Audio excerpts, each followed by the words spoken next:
এবং এলাকার ব্যক্তিবর্গ, আমি আপনাদেরকে বাকলিয়া থানার পক্ষ থেকে শুভেচ্ছা জানাচ্ছি।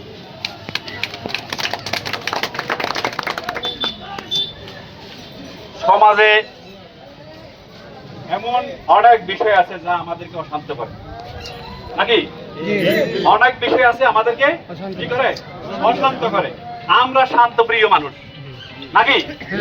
আমরা শান্তিপ্রিয় মানুষ না? মাত্র অল্প কিছু লোক আমাদেরকে আমাদের শান্তিতে থাকাকে বিঘ্ন ঘটায়, অসুবিধার সৃষ্টি করে। এই শুনতে কত খুব অল্প, একেবারে নগণ্য। তা আমরা এতগুলো শান্তিপ্রিয় মানুষ, আইনের প্রতি শ্রদ্ধাশীল মানুষ, সমাজে শান্তিতে বসবাস করতে চাওয়া মানুষকে অল্প গুটি কয়েক লোক কি আমাদের এই শান্তিতে থাকার চাওয়াকে অশান্তি সৃষ্টি করতে পারে? একমাত্র আমাদের একটি জিনিসই প্রয়োজন, আপনাদের সচেতনতা আর আইন শৃঙ্খলা রক্ষাকারী বাহিনীকে সহযোগিতা করা। আমরা পুলিশ, আইন শৃঙ্খলা রক্ষাকারী বাহিনী আপনাদের কাছ থেকে কিছু চাই না, শুধু চাই একটু সহযোগিতা।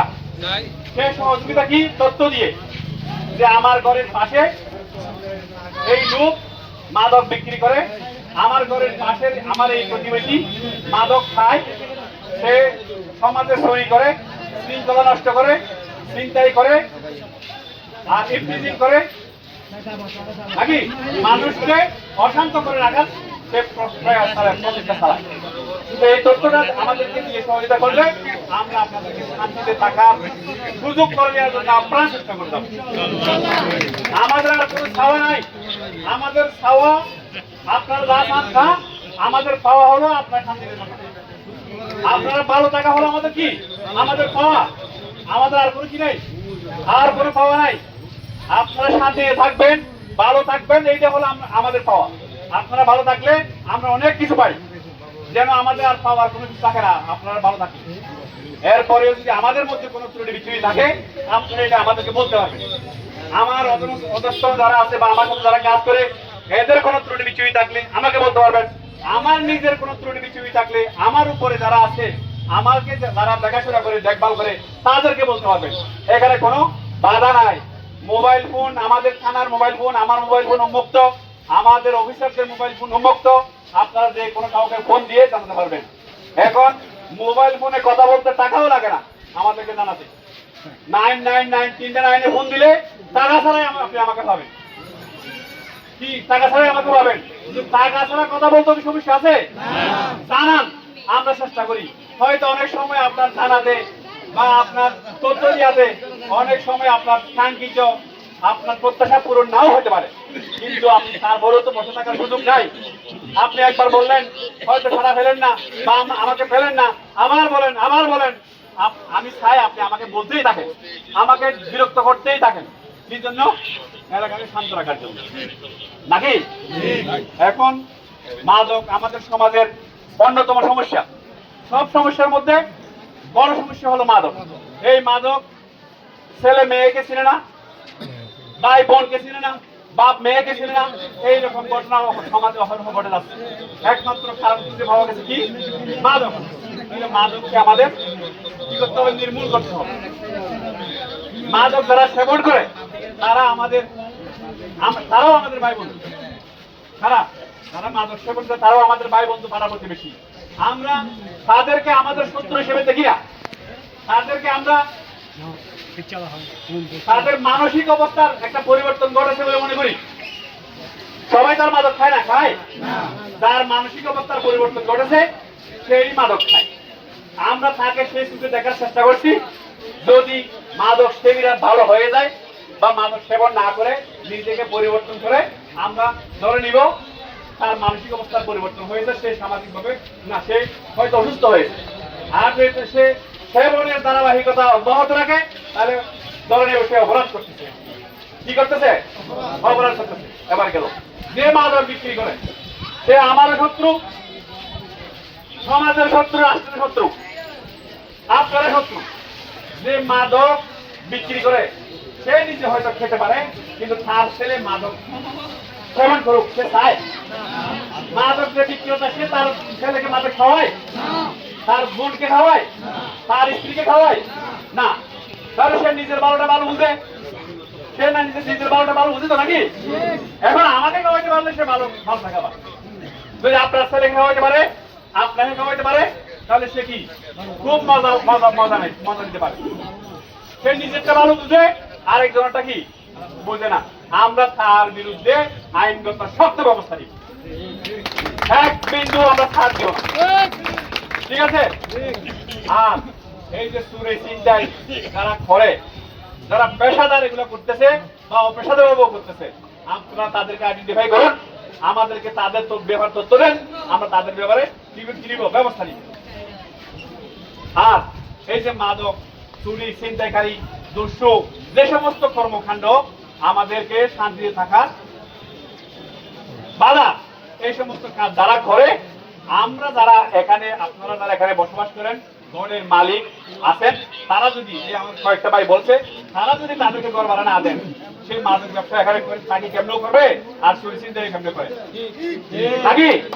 তাইলে যে সমস্ত জমিদারের ঘরে এই সমস্ত চোর, বদমাশ, দস্যু, ছিনতাইকারী আছে, তাদের ওই সমস্ত ঘরের তালিকাও আপনারা করেন, আমাদেরকে দেন, আমরা আপনাদেরকে সহযোগিতা নিয়ে এটাও কি করা যায় চিন্তা ভাবনা করে দেখবো। এইসব ঘরের মালিকও কি তাদের সাথে জড়িত আছে কিনা নাকি? এখন আমি জানি আমার ঘরে একদম মাদক বিক্রি করতে আজকে 2 বছর ধরে, আপনি তার ঘর ভাড়া দিতেই থাকি, তাহলে তো জড়িত হবে যে আমিও তার সাথে জড়িত আছে না? তাহলে আমরা সেটা সেভাবে চিন্তা করবো, আর আমরা আপনাদের পাশে আসে থাকবো। আর একটা বিষয় আমি বিশেষভাবে অনুরোধ করবো, সেটা হচ্ছে আমরা তো কাজ করি আপনাদের জনসাধারণের, আমরা পুলিশ খাত রাষ্ট্রের নাকি? রাষ্ট্র খাত আপনার, জনগণের রাষ্ট্র, জনগণের রাষ্ট্র, জনগণের পুলিশ। কখনো হয়তো আমি আইন প্রয়োগ করতে গিয়ে আপনার উপকার হয়, আবার কখনো আইন প্রয়োগ করতে গিয়ে আপনার অপকার হয়। এখন আপনারা দুজন মারামারি করছেন, একজন আহত হয়েছেন, আরেকজন মার দিচ্ছেন। এখন যে মার দিচ্ছে, যে আহত হয়েছে, সে তো যে মার দিচ্ছে তার বিরুদ্ধে মামলা করবেই, আইনের বাধ্যবাধকতা আছে। মামলা মোকদ্দমা করলে যে অপরাধ করছে তার বিরুদ্ধে আইনি ব্যবস্থা নেই। আর এখন আমি যদি আপনার বিরুদ্ধে আইনি ব্যবস্থা নেই, তাহলে আমি আপনার কাছে খারাপ হয়ে যাবো। আরেকদিন তো আপনাকে কেউ যদি কিছু করে, আপনি ঘটনার শিকার হন, আমি তখন আপনার পাশে যাবো, তখন আমি আপনার না, কিছুক্ষণ আমি আপনার, কিছুক্ষণ আমি আরেকজনের। এইটা হলো আইনগত কারণে নাকি? এই জন্য আমি আপনার সবসময়, আপনার সময় অসময় নাকি? তো এই যে আইন প্রয়োগ করতে গিয়ে বা আইনি কার্যক্রম করতে গিয়ে আমি আপনাদের কাছ থেকে আরেকটা বিষয় একেবারে আন্তরিকভাবে মনে প্রাণে চাই, সেটি হলো আপনারা পুলিশকে, আইন শৃঙ্খলা রক্ষাকারী বাহিনীকে আইনি কাজে সহায়তা করবেন। কি করবেন? আমি এটা কমিটমেন্ট চাই, আপনাদেরকে আইন প্রয়োগে আইন শৃঙ্খলা রক্ষাকারী বাহিনীকে কি করতে হবে? সহায়তা করতে হবে। আইনি কার্যক্রমে আইন শৃঙ্খলা রক্ষাকারী বাহিনীকে বাধা দেওয়া যাবে না, আবার আইন নিজের হাতেও তুলে নিয়ে যাবে না। আইন যদি আপনি নিজের হাতে তুলে আজকে নেন, আরেকদিন আপনার ব্যাপারেও আরেকজন আইন নিজের হাতে তুলে নিয়ে যাবে, নিয়ে ফেলবে, তখন তো উল্টো ঘুরে ফিরে আপনার কাছেই যাবে। সুতরাং আইনের কাজটা, আইনের কর্মকাণ্ড কাকে করতে দেন? আইন কে করতে দেন, বা আইন প্রয়োগের যে দায়িত্বপ্রাপ্ত লোক বাংলাদেশ পুলিশ তাকে আইনের কাজটা করতে দেন।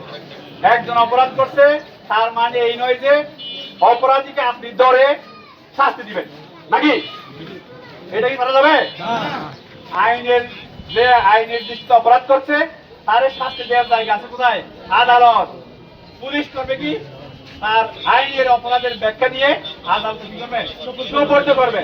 এটা বিচারিক প্রক্রিয়ার মাধ্যমে তার অপরাধের চূড়ান্ত ফয়সালা হবে নাকি? এখন আদালত কর্তৃক ফয়সালা করার আগে যদি আমরা নিজেরা করে ফেলতে চাই, হবে? তাহলে আমরা সবাই ক্ষতিগ্রস্ত হব, আমিও ক্ষতিগ্রস্ত হব, আপনারাও ক্ষতিগ্রস্ত হবেন। আজকে আপনি আইন নিজের হাতে তুলে নিলে, আরেকদিন আপনার কাজেও অন্য লোকজন আইন হাতে তুলে নিবে। এটা করতে দিয়ে যাবে না, এটা কি করা যাবে না। আমরা কেউ আইন নিজের হাতে তুলে নিব না। আইন যারা প্রয়োগ করবে, প্রয়োগকারী যে সংস্থা আছে তারাই করবে। আইনি কার্যক্রমটা কারা করবে? তারাই করবে। তো তাহলে পুলিশ কার? এই জন্য বর্তমান সরকার একটা স্লোগান দিছে, আমার পুলিশ আমার দেশ, সবার আগে বাংলাদেশ। তাহলে আমরা কার পুলিশ? আমার পুলিশ। আমরা কার পুলিশ? আমার মানে তো আপনার। এখন আপনি বলতেছেন আমার, আমি বলবো আমার, আপনি বলতেছেন আপনার। আমার তাহলে আমি যদি আপনার পুলিশ হই, আপনি আমার কি করবেন? সহযোগিতা করবেন। যদি বেআইনি কিছু করি, আপনি বলেন যে আপনি এটা বেআইনি করতেছেন, এটা একটু দেখেন। আমি যদি বেআইনি করি, আমার এই বেআইনি কার্যক্রম দেখার লোক আছে না? আমার ঊর্ধ্বতন কর্তৃপক্ষ আছে না? অবশ্যই। আমার মাননীয় পুলিশ কমিশনার মহোদয় অত্যন্ত আন্তরিক এলাকার আইন শৃঙ্খলা রক্ষা করার জন্য এবং এই মাদক সহ সমাজে আরো অন্যান্য যে সমস্ত আইন বিরোধী কার্যক্রম হয় এগুলোর জন্য একেবারে এই যে 0 টলারেন্স বলছেন আপনারা, অসহিষ্ণু আমরা এগুলা সহ্য করবো না। জাস্ট আপনারা আমাদেরকে সহায়তা করেন, আমরা আপনারা সবাই মিলে এই সমাজের একটা পরিবর্তন নিয়ে আসবো ইনশাআল্লাহ। আজকের মতো আমি এখানে শেষ করছি। আমি আপনারা যখন ডাকবেন, যখনই বলবেন, আমি এখানে আসবো। এখান থেকে বাবুলিয়া থানা অনেক আছে, যদি আপনাদের দূরে মনে হয় আপনাদের ওখানে যাওয়ার দরকার নাই।